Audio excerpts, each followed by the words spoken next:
Finale of this three-game trip of the Spurs brings them to the banks of the Cuyahoga River here this evening. Spurs Live, presented by Academy Sports and Outdoors. Spurs are in Cleveland tonight to meet the number one seed in the Eastern Conference, the Cleveland Cavaliers. We tip things off here on FanDuel Sports Network. And a pleasant good evening. We say hello courtside from Rocket Arena with TJ Ford once again. I'm Dan Weiss. Great to have you with us here this evening. Well, TJ, the Spurs have been on both ends here of a couple of blowouts, winning end in Toronto, losing end the other night in Detroit. But, you know, it's the NBA. You can't get too high. You can't get too low. There's always another game around the corner. No, but we talked about the importance of starting to trip off really well, and they was able to handle business against Toronto. Then obviously going against a tough Detroit team that is still fighting to continue to go up the standings and an elite basketball team for us defensively. And our guys have an opportunity to come out tonight against a good Cleveland team that's ranked number one on the East to really show the bounce-back game. Here's what's coming up on this edition of Spurs Live as we count you down to tip-off tonight against those number one seeded Cavaliers. Devin Vassell, he continues his tremendous month of March and scoring surge, pumping in 26 the other night in Detroit. We talked about the Cavaliers, the beast in the East, and will they be the number one seed in the team to come out of the Eastern Conference in the playoffs? Take a look back at the 2007 final between the Spurs and the Cavs as part of our Ring of the Rouse segment, and TJ will give us his keys to victory. And again, TJ, you go back to Devin Vassell. I mean, what a month he is having, scoring-wise, shooting the ball. And he came out, again, on fire in that game in Detroit, on his way to 26 points. Yeah, when you look at Detroit, he came out in the first quarter and he was able to establish himself. And when he's involved pretty early on, it gives us a good chance to be able to win the basketball game. But being able to see his confidence after All-Star and increase his productivity is amazing. When you look at him being able to score the basketball in so many different levels, being on the perimeter, mid-range, and also being able to get to the basket, he's a different basketball player in the second half of the season. You know, and what I like, TJ, is that he had a good start. Obviously, the second quarter did not go well for anybody. But then Devin, guys like Stephon Castle, they bounced back in the second half and just continued to shoot the ball, continued to play their game, and they were rewarded for it. Yeah, if you take the second quarter out of just scoring 12 points, if you look at the second half, guys was able to come out and be a lot better prepared, a lot better enthusiastic about the game, and they was able to find some things that really worked for them. And that's what you want to look for in any game. It's not going to go well every night for you, but they was able to bounce back in the second half, and they was able to take some things that they can use for tonight. Well, let's hear from Mitch Johnson and Devin himself after the game. Yeah, I thought he was aggressive. I thought he was one of the few guys in the first half that was intentionally trying to fight for spots and space, and you saw that. I think he had almost half our points, so he was a bright spot there in the first half, and then even the second half. And it was even, again, some plays that won't show up as scoring or on the box score, but he had some physicality plays tonight that he didn't have when we played them in Austin. So it's just, again, another example of where he is impacting the play that doesn't necessarily show up in the box score. I mean, it's definitely good. It's definitely rewarding. That's just how I am. That's how I want to be known and how I want to be mentioned. I just got to keep staying aggressive, to keep playing confident. I'm excited, man. I'm excited for this last half of however many games we got to showcase, we're a good team. We got a lot of good players, a lot of young talent. Obviously without Vic and De'Aaron, it's tough, but I'm excited to get them guys back. I'm just excited. I'm just excited for this whole thing. I think we got a really special thing going on right now. And even with them two out, we've been playing some really good basketball.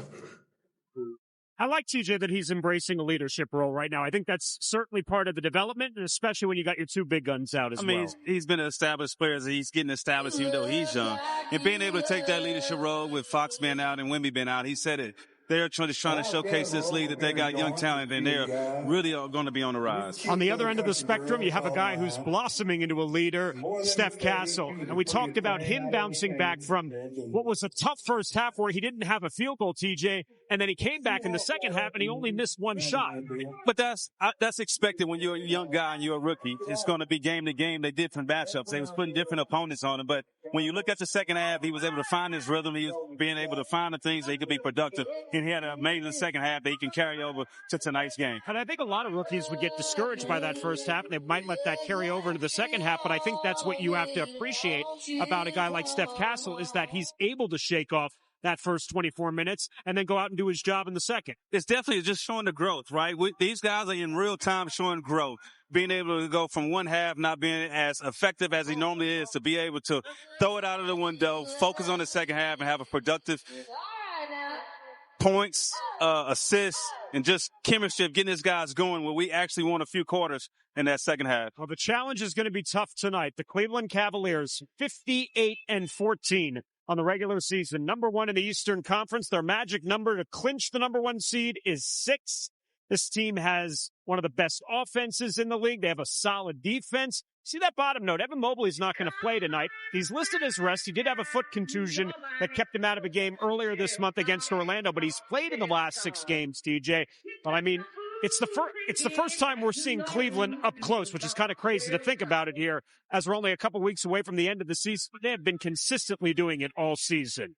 Well, you look at this team, the growth, and it started with Donovan Mitchell being able to re-sign here. And then they took their young talent and they've been able to just find that chemistry. And what you see there is being number one seed in the East with a chance to be able to be one of the main teams that everybody's talking about as a championship contender. Yeah, Kenny Atkinson has done a phenomenal job in his first season, is certainly a candidate for Coach of the Year honors. I tell you what, the Spurs are going to have to defend the three-point line here over the next couple of nights because you've got the Celtics and the Cavaliers. Look at this 3-point differential. They are 1-3. The Cavaliers at plus 534. The Celtics at plus 1100 when it comes to 3-point differential this season. I had the ability to watch them last night, and the ability that they have so many guys that can stretch the floor out and they spread you out and try to get up a ton of 3-pointers. At times it get very difficult to be able to guard that because they're going to continue to just launch threes. And it's been something that is pretty unique this season, right? The way they've been able to transform their styles from being a championship team playing one style to now being strictly more of a 3-point presence team. You know, Cleveland won 47 games last year. I think we knew Boston was going to be there at the end of the season. I think we knew Oklahoma City was going to take it another level up. Are you surprised that the Cavaliers have had as much success as they've had this season? Of course you're surprised. And I just think when you look at the talent that Moby has been able to develop in his game, being one of the key players that really transform what this team is with his ability to be able to bring the ball up the court, stretch the floor with his offense, and then when you look at what he's been able to do defensively, he is the main factor to this team. We won't be able to get to see what he produces tonight, but he's a talent that's definitely created this team some separation in the standings. Well, and they create a lot of mismatches because they play 2 bigs. So you've got Mobley and Allen in the paint, and then you've got to worry about Mitchell and Garland on the perimeter, and then you got to worry about guys like Strus and Ty Jerome as well then, and DeAndre Hunter, who they picked up at the trade deadline from Atlanta. Man, you got to give a lot of credit to the coaching staff over there. They've been able to put these guys in good situations and being able to use their strengths as a team. And then you got to have your players buy into it. And I think that's the difference what we've been seeing in this Cavaliers team is that bought into the coach's strategy, and it's been working for him. Well, Ty Jerome was questionable. He will not play tonight after scoring 25 against Portland in their win. When the Spurs take on the Boston Celtics at 7 and the Golden State Warriors at 6. For tickets, go to spurs.com/promotions. Season, as always, presented by HEB. And, yeah, those City Edition unis, the City Edition floor, they have been phenomenal this year all season long. As we welcome you back here, Spurs Live, Dan Weiss courtside here at Rocket Arena. Let's take a trip back in time. 18 years ago, 2007, in our Ring of the Route featured the Spurs and the Cavaliers. A 22-year-old LeBron James leading the Cavaliers to their first NBA Finals as a franchise, matching up against the Spurs at the peak of their dynasty. We welcome you to San Antonio, Texas, where tonight 2 teams take the NBA's biggest stage. The Cleveland Cavaliers are here for the first time in the 36-year history of the franchise. And the San Antonio Spurs, well, they make it a habit to play in late June. It's their 4th NBA final in the last 9 years. Because I understand there's a lot of guys that would love to be in this position right now, and we're the only 2 teams playing in the best league in the world. You know, game 1 is all about sending a message. You know, hopefully we can send a message and get a win. We clearly were the best team that year in the finals. A combination of things happened also that made us play against great matchups for us. You know, the Mavericks get eliminated first round, right, against the Warriors. Then the Pistons lost to the Cavaliers in the conference finals. Did he go way up to throw it down? Young LeBron team against a seasoned and solid Pistons teams. What he's done in 4 years here is not short of amazing. The Cavaliers are headed for the NBA Finals for the first time in their history. Few combinations that help us. You know, we face a team that was not ready to play a contender. Like, it was a surprise for them to be there. And we were all in. He went right between Gibson's legs. He dribbled right between the legs of Daniel Gibson. Manu, that is why you do the voodoo that you do so well. Finds Duncan, slam dunk, put it in the back pocket. The Spurs are going to win game one. San Antonio 85, Cleveland 76. Game one belongs to the home team. Game one, concentration was there, execution. So if we can improve on the mistakes we made, we'll be in a good shape. We have Bruce in front of LeBron the entire time. Driving on Bowen into the paint, stops, pops a fadeaway jumper. It's off the rim. So we got to keep the defense in the boards right now. Good job on LeBron. And I always knew that they're going to be super duper prepared. They're not going to beat themselves.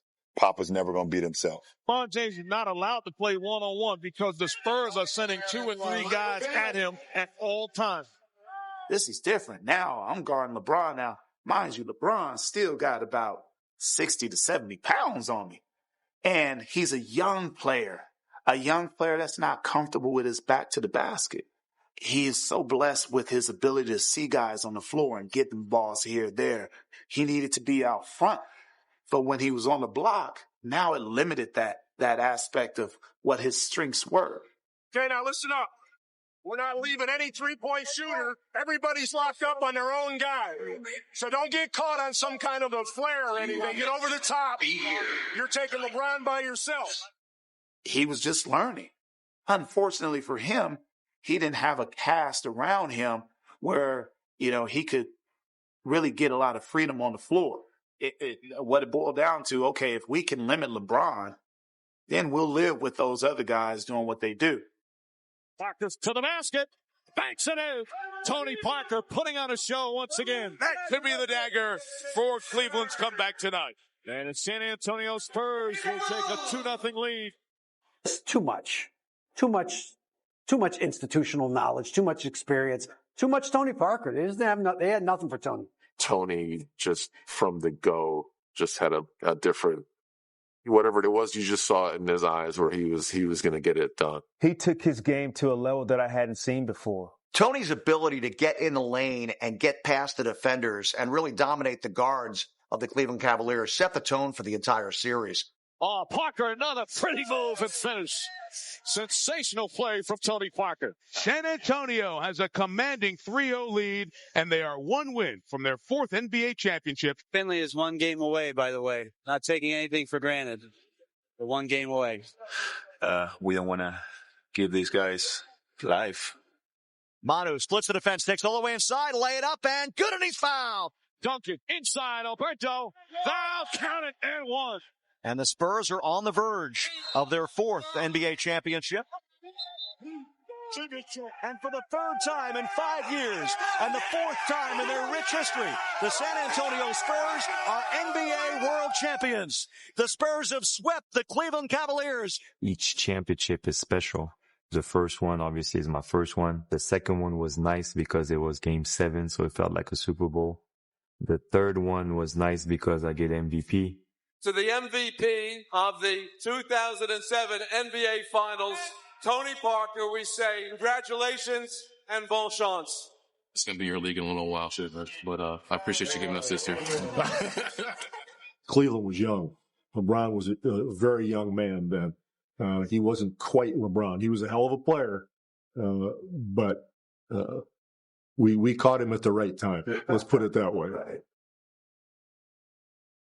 Certainly, indeed, Spurs winning their 4th title in this building, on this floor. And a great look back at our Ring of the Row series, which you can watch right now on the Spurs YouTube channel or on Spurs.com. We got more coming up on this edition of Spurs Live as we count down and tip off Spurs and the Cleveland Cavaliers. Chris Paul leads the Spurs in minutes played this season, 1,985. He is on pace, TJ, to become the 2nd oldest player to lead a team in minutes over the course of the regular season, only to Michael Jordan. In his last year with the Wizards back in 2002-2003, Michael played over 1,600 minutes at 40 years and 58 days. Well, I'm a little jealous, but when you look at Chris Paul minutes, and being able to show this young talent what it takes to be a point guard in this league, I think has been very helpful for our point guards on this team, seeing Chris Paul do it every night. This is also Chris Paul's 13,000th and fourth career start. That ties him for 7th all-time in NBA history with Reggie Miller. A little bit of a younger point guard on the other side, TJ, and Darius Garland, a two-time All-Star averaging 20 points per game.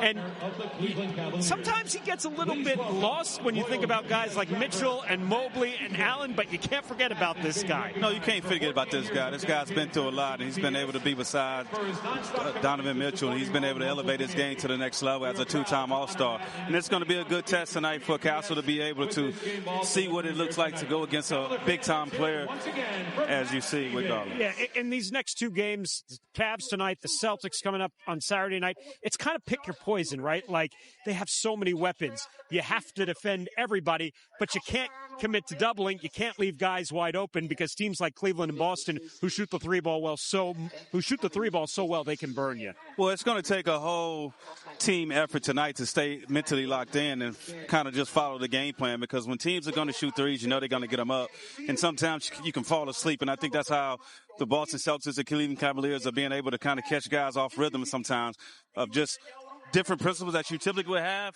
goes out of the window. Let's get to your keys to victory tonight as the Spurs try to slow down this high-flying Cavaliers ball club. Well, one of the tough tasks tonight is being able to contain Mitchell at all three levels. You know he can get to the basket. You know he will pull up and shoot a mid-range jump shot, and you got to be able to stop him for his three ball off a pick and roll. And we got to be able to manage the game a lot better with better decision-making, being able to make crisp passes, move the basketball, and force their defense to have to rotate. And if you do those two things right there and then be able to move the basketball and shoot a high percentage from the three, we will be able to give the Cleveland Cavaliers some difficulties tonight. Yeah, the Spurs are middle of the pack in terms of three-point percentage. They're about to hit 1,000 three-pointers for the second time in their history. Did it for the first time a year ago.